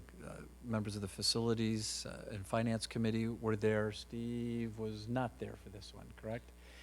Anyways, we're going to move forward with a topographical study that'll occur 1 week from today. Marnie was there. Marnie's already been, of course, she's been collecting things for this park playground for years. Her I know, life, she's just whole life. coming unglued.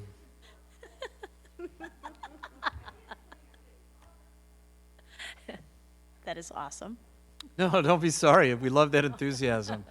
So it was just a very, very productive meeting. You took 4 pages of notes. We met for an hour and a half. And it's going to be a bit of a process, but that's all right, folks. Right now, we're looking at it being in just terms of the design, and again, just accumulating input from PTO, PAC, and we're asking both of those organizations to reach out to their constituency. We'll sure be sending things out on your behalf from central office, but probably a 6-month period. We might see some things going into the ground prior to the first day of school, but we all agreed, as much as we want that to happen and we believe needs to happen, we're not going to worry if it happens, because it's going to be there a long time, and we want to, again, just as we've talked about for the other building projects and improvements in the district, we just really want to do it right. But Klaus seems to really be on top of it. I had a great conversation with him today. Rick and board, he's going to be sending us a scope of work draft either tomorrow or Wednesday. So obviously I'll be forwarding that on to you. Marnie, that'll go to you as well. And O'Kelly was there from the Parent Action Committee. So board, we've got some pretty exciting things in front of us, potentially with turning the elementary playground into a park playground, a new bus garage, looking at tennis courts, looking at a team room. Am I missing anything? That's probably enough. So we've got some things that'll come before you that will need action, of course. But please just keep asking questions. If there are things you want to go out and take a look at, of course, we'll take all the time that you need and desire to help with that process. So there was that school communication to students and parents. Mark, this mostly dealt with how coaches are communicating to parents. Power school use. I think we'll have a great conversation on how we can help parents and students better use Power School going in to check grades. And some of the other communication also was using an app called Remind. Do we have that at the elementary school? Is that right, Trina? Great. Those types of things. Again, I won't go through all those details. We'll save that for Wednesday. And the last one was bus social safety. And they had some ideas of maybe things that can assist bus drivers, because they had no complaint with the bus drivers or anything of that nature. Just that we've had some younger students have some unpleasant experiences, and we really need to strive to see what we could do to find answers for that. So, Board, that is my report for you this evening.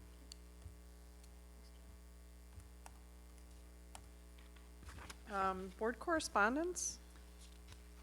We did not have any coming in or going out other than an email. I got a really nice email from one of the parapros thanking the board for our granting of Insurance. the benefits. And it was very heartfelt and very sweet. I think we all maybe got the same, so that was nice. We have some scheduled, we have half days on the 16th and 17th and no school on the 20th of January. And we're gonna have a workshop meeting on the 27th. I will not be here, so Corey, all right. You down. Or you, John. I won't be calling into this one. Be great. Is at the study session portion of this, I think we were gonna talk about board visioning and is that? So, yeah, just turn time over to Jason if that's all right. All right, Jason. Good. Well, I know as we came out of 2019, we all expressed our visioning work that we had done in the fall, and what do we do with it next, right? How does this become part of our monthly activity? How does it keep us on track? It was nice I think in December, Bethany came and joined the leadership team at Czech Republic and went through a meeting we call the Level 10 meeting, which is a weekly meeting where part of the meeting is to really review the rocks that we set, for us a 90-day period, but, we meet more often, to review the rocks, come up with things that were on track or off track in our rock building session, and then really make to-dos and process issues through there. So my hope in working with Bethany and with the board is that we start to adopt, a similar habit in one meeting a month. So in our workshop session, when we get to the point where we do the study or this particular part, we talk about the topics that we may be talking about, that we would do a pretty formal but yet very quick and efficient review of the things that were most important to us, the things that we set out as our one-year plan and our one-year goals. And so that review would happen very quickly. I just wanted to introduce this more for everyone tonight, is how that would go. So then in our next meeting, we would actually run this as the process. Okay. As we have up above is our vision traction organizer, the VTO as we call it, if you guys remember. On the left-hand side, we have our one-year rocks. Those were the things that we felt were the most important things that we accomplished in this year. In the middle, we have our 3-year picture, and those are the things we're really hoping to accomplish as we visioned out in the 3-year picture. And then on the right, we have our core values, the way that we felt as this board and this cabinet were most important to us is the way that we were going to act with ourselves. And then below that, our key metrics. Okay, the things that these things that if they were going to tell us a story of how we're doing in a numbers scenario, these metrics would give us a picture into that. What's really cool about reviewing our VTO, if you look up here, man, we're a pretty aggressive group of people. I mean, I have to say, right? Because if you look, what's that? Here. Czech Republic, we do, yes, same sort of thing. But what's really cool is the impact that we've already made on our 3-year picture. Okay, I mean, that's really, really neat that we as a group, your team, John, the way that you've really worked with everyone, is that we're making impact on those things, and it's tangible. And I mean, this is only a couple months old, right? We're really making those things. So what's really cool about that is that we're moving stuff along. What's kind of weird about it is that maybe we could have shot for more. We don't know, right? So, but the idea here is to, once again, we review this every year on the 3-year picture, and we push out the 3-year picture. So we never actually get to the 3 years, right? We get to what we want to see in 3 years. So if we accomplish some things quickly, wonderful. We learn from that. And we learned how to plan. The whole idea is to learn how to plan as a board, how to really measure our own work and how much time it takes for us and for the staff and the cabinet to put together an idea of what we're going to do. Okay, so that's really the whole purpose. So what we do very quickly, very easy setting, and Bethany got to watch this, is my proposal is to run something like this. We'd run through our goals from the year, and I would just read them, or Bethany could read them. Doesn't need to be that formal. Someone just is assigned for this particular period of time. Development of comprehensive facility improvement plan. The question goes to the group. Okay, this is the group of people that formulated this. Are we on track or off track? Okay, so I'm going to ask the group. Development of comprehensive facility improvement plan. This was a 1-year goal. Are we on track or off track? So what I'd like to know is, does anyone feel like we are off track for the year? I'm asking right now. It's just a question. Does anyone feel like we're off track on this goal for the year? That's okay. We want to be on track. Okay, we want to be on track. So by not hearing anything, are we on track? Yes, we're on track, okay? If somebody just has a question within our team and says, you know what, there's this one piece I don't feel in touch with, I don't feel in tune with. Are we on track or off track? Just say, I don't know, I think I may be off track. Okay? That's great. Everyone's got an equal voice in this moment, because what we're looking for here as a board and as for your team is alignment, right? We don't want someone to fall off the cart and find out later that they missed a whole discussion. Right? So I would ask the next one, comprehensive budget proposed and understood by all. Are we on track for the 1-year plan? Are we on track or off track? We're on track? I see, I'm gonna now pick on Rick for a minute here. So Rick's got a grimace on his face, intentional or not. He may just have stomach pain, whatever, okay? But the point is, let's say in this moment, right, Rick says, I think we're off track. Wonderful, okay, wonderful. So the onus in that moment is for Rick to just describe what he believes is the issue. Okay, I'm off track. This is what I feel. This is where I'm missing the boat. That goes on to our issues list for the night. And the issues list for the night is what we're going to talk about that night. Okay? And it's just a clarifying moment. Rick says, I thought at this point we might be to here, and and I haven't seen that yet. What's our activity? What's going on? Someone else may fill in and go, oh, Rick, by the way, we've been working on this. We just haven't shared it with you. Awesome. Okay. So now we've established where we're at, what the issue is, and now we have a to-do. The to-do would be to share with Rick this particular piece as we move ahead. So we have a 1-month to-do. We're going to get Rick up to speed. Someone takes that to-do. They say, Leanne says, you know what, Rick, I'm going to send this over to you. We've identified it, and now we're moving on. Are we on track at that point? We're back on track. Okay? Everyone follow me? Okay. So we go through the goals from the year. I ask the same question. Anyone that's got a concern, yeah, I just feel like we might be off track. It's better to be off track than to be on track all the time, right? It helps identify it. There's no failures in being off track. The failure is to go for a year, look at the goals again and go, oh no, we totally missed that one. Okay? That's the point here. So that's the process that I think we'll take into the next one. What's that? Go to the 3-year plan? Go to 3. Oh, yes, this is a great example.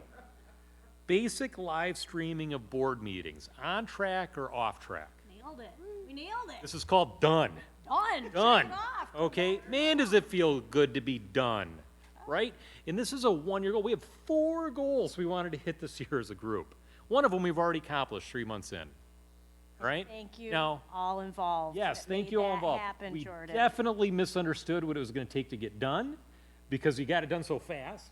However, the accomplishment is still great, and it really gives a moment. And what's so important, you guys, is in so many other ways of the board meeting, it gives us a chance to really make sure that we acknowledge the work that was done.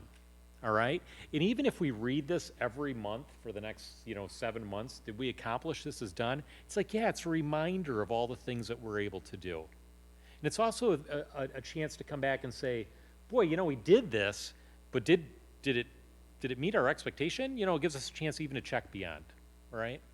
The whole idea here, one more time, is for us, as though we're driving down the road, to do the little adjustments, the course adjustments as we go, so we don't find ourselves too far off track from our big picture goals that we had in mind, right?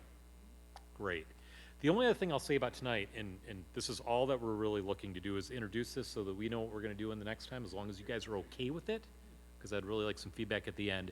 The one area that I would like to put some thought to, and it doesn't have to be for the next meeting, but it should be somewhere along the line, is our key metrics. Okay, so we have 3 key metrics.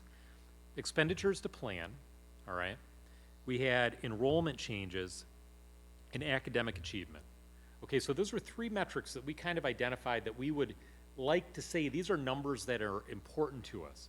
What we didn't really get a chance to do was even begin to define what those metrics might look like. Okay, so at some point, and this can be our issues that we might work on as we come into the next one, is what might a number be that we feel like your group could provide that gives us that beginning starting point? Doesn't have to be perfect, it might only be 20% of perfect, okay, but we start to get an idea of what that is. So, enrollment changes, is that just something that we're looking for as you guys here and, out there? Are we looking at bringing on more students? Are we going to be able to predict that? How often we measure it? Will we measure it every 6 months at the end of the year? What can we do to work towards that? Because the metrics themselves become important, and we just haven't worked to that as a group yet. And if we've named those, I think that's one thing that I would like in our next study session is just do a check. Are these the metrics that really matter to us? Because we did this on a particular day. Is there something else that's really important? I'd like to propose that, because we can change something up here too, right? That was the idea. And I would like to bring up, when we did this was a very powerful day. I thoroughly enjoyed every minute of it. I was exhausted mentally at the end. But we were a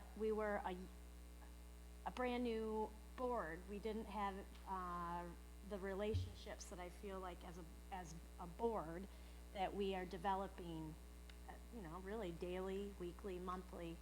And so some of these ideas or thoughts that maybe we all were thinking of back in, when was this, October, that maybe now, because we're maturing as a board a little bit more, that these ideas might change a little bit, right? Yeah. Right.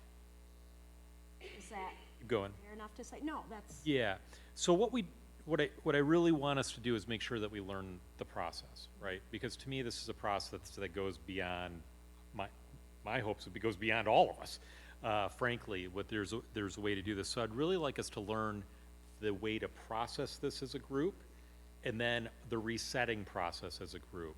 We can always schedule another rock setting session, another retreat session, but there is something to learn about being right on target and being way off target, okay, as the way that we mature as a group and as our team's group.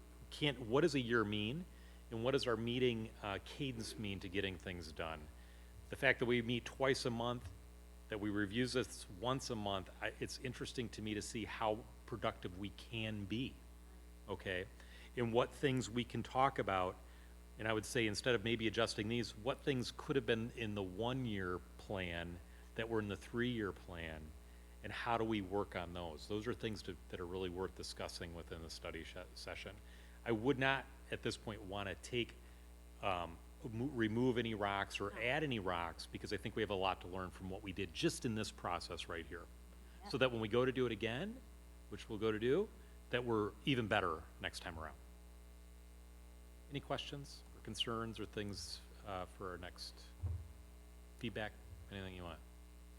It's really efficient, really productive. I love this. I do too. I am really excited. I don't get excited about workshop sessions. I can't wait for the 27th. I think it's such a healthy process. Yeah. It keeps us focused on the most important things. And the most important things, if we can all work on the most important things in our jobs and our lives, it becomes more simple. We hit our targets better. We have more time for the things we love, right? And if we can make the things that we love, the things that we work on, so many other things open up. We have more free time for other pieces, and we have more time to dream a little bit bigger if we can really focus on the stuff that's most important, which is what we spend all that time doing. These are the most important things. Okay? So next time, there we go. Thanks. Be ready for January 27th.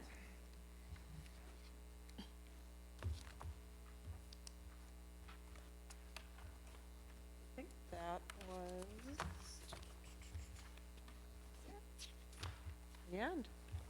The end. We're adjourned at 8:01. Nice job, team.